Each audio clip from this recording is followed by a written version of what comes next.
Major developments are reshaping this part of the South, from SM Neo Verde, Ayala Mall Soledad expansion, to the talks that IKEA might be coming here in Metro Santa Rosa. Now the question is, are these signs that Metro Santa Rosa is the next big thing?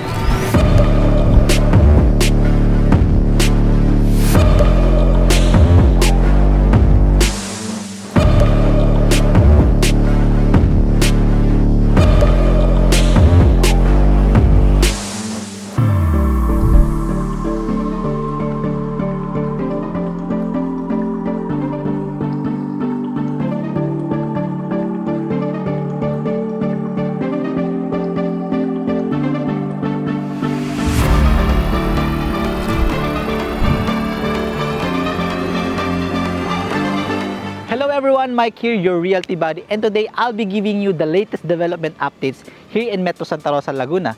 So if you're a future investor, a home buyer, or just curious about the booming South, this video is something you shouldn't miss.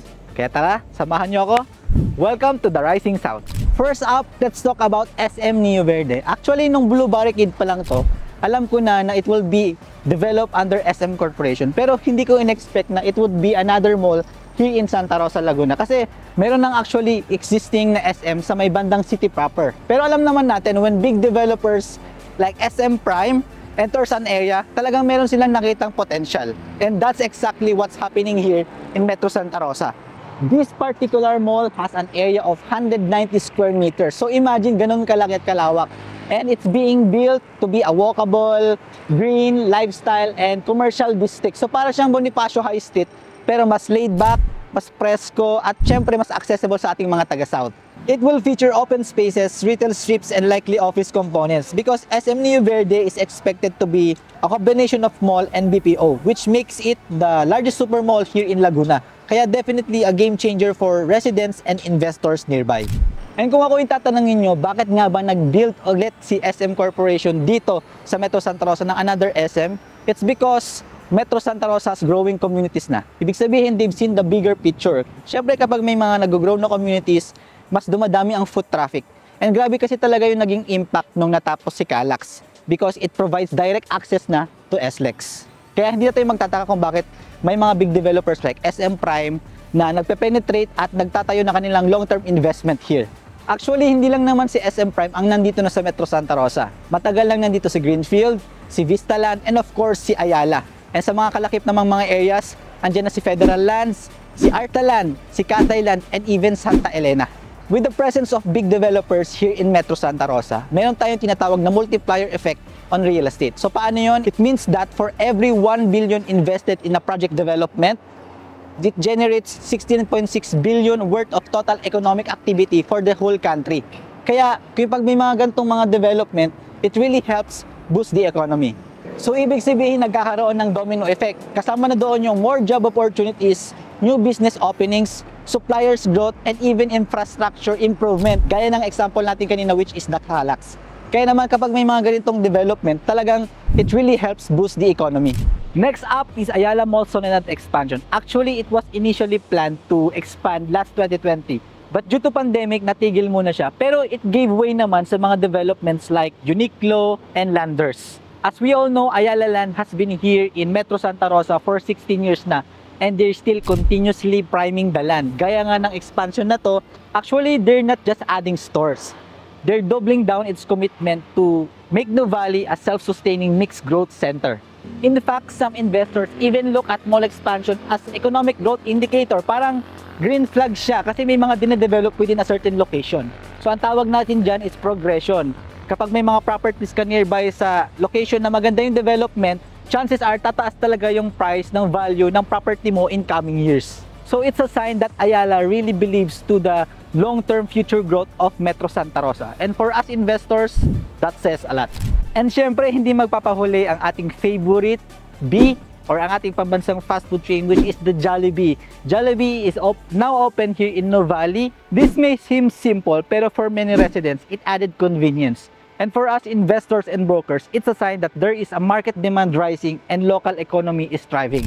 And just a few minutes away, meron na namang itatayong Starbucks standalone dito sa Greenfield City. It's located along Paseo and near Sadia. And alam naman natin na whenever Starbucks opens, it often indicates an upward market activity, a strong consumer confidence, and a community that is vibrant. And itong mga brands na to like Jollibee, McDonald's, and Starbucks, hindi lang sila basta establishment na tinatayo sa isang location. They are economic growth indicator na they reflect that the area is maturing, it's becoming more livable, and commercially viable. Kaya kapag may mga ganitong mga brands na sumasabay sa mga developments, it simply says or it simply means that the area is ready now for long-term growth. Now let's talk about something interesting. Hindi pa to official pero hindi din naman to chismis that IKEA might be coming here in Metro Santa Rosa, possibly within Nuvali. Because IKEA is known for attracting massive foot traffic and even regional tourism. And kahit saan kasi sila magbukas, laging may kasunod na economic riffle. Andyan yung higher land values, more business interest, and spotlight for investors. Imagine this, you have a property na malapit sa IKEA. What happens next?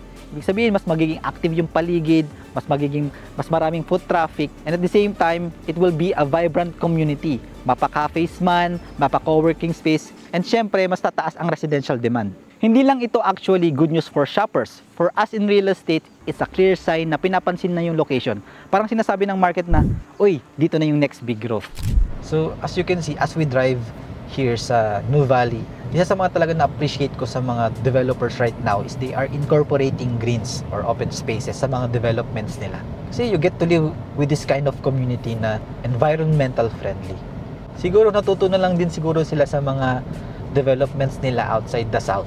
Look at Greenfield City, 80% of that is allocated for greens and open spaces. So medyo malapit na tayo sa Central Block. So itong si Central Block, ito yung low density neighborhood zone ni Nuvali. It's composed of only 25 exclusive lots na may 1.5 hectare retail block and more than 2 hectares of open spaces and parks. But the vision here is to create a peaceful but progressive community that supports daily needs while giving space to grow. Actually, as you can see, there is an ongoing establishment na ginagawa dito which is the Merrimart and the shops. So it's expected to open this coming November, so abangan natin yan. And meron ding plan si Ayala Land na magtayo ng Santa Rosa Civic Complex dito sa Nuvali kung saan magkakaroon ng convention center that would cater concerts, events, and syempre sports facilities. And this is a public-private partnership between Ayala Land and the city government of Santa Rosa. And this reinforces Nuvali's role as the regional CBD of Calabarzon. So nabanggit ko kanina Realty Buddies that Ayala Land has been here in Metro Santa Rosa for 16 years na. And alam nyo ba na Nuvali alone spans 2,290 hectares. So imagine the limitless possibilities na pwede talagang i-develop dito sa Metro Santa Rosa. Kaya hindi malabo na magkakaroon ng global brands like IKEA. So next natin is si East Block. Actually, East Block is part of Nuvali, one of the regions of Nuvali, which is the Nuvali North, and it's shaping up to be a mixed-use business districts. So East Block is designed as a complete mixed-use community where nature and progress go hand in hand. From offices to retail spaces, even schools and hotels, this district will be a vibrant hub where everything is connected by walkable streets and open spaces. So perfect ito for young professionals, tech-driven companies, and future-forward families. And as you can see guys, dito sa Nuvali North, hindi lang naman si Ayala Land ang nagde-develop na ng kanyang projects. Andito yung mga commercial investors like si LHK South and si Museum for Architectures plus Residences. Actually, itong dalawang districts na to is not just standalone projects ni Ayala. They are part of long-term future plan ni Ayala to make Nuvali a fully integrated, self-sustaining urban community. Yung tipong you can live, work, and play all in one area. Yung hindi mo na kailangan pang umalis pa at lumayo pa. So itong dalawang zone na ito yung dapat nating bantayan kasi once magtuloy-tuloy yung build-up dito, property values will follow. And hindi lang ito basta hype, it's backed up by long-term vision plan ni Ayala. So all of these updates points to one thing. Metro Santa Rosa is entering its next major growth phase na.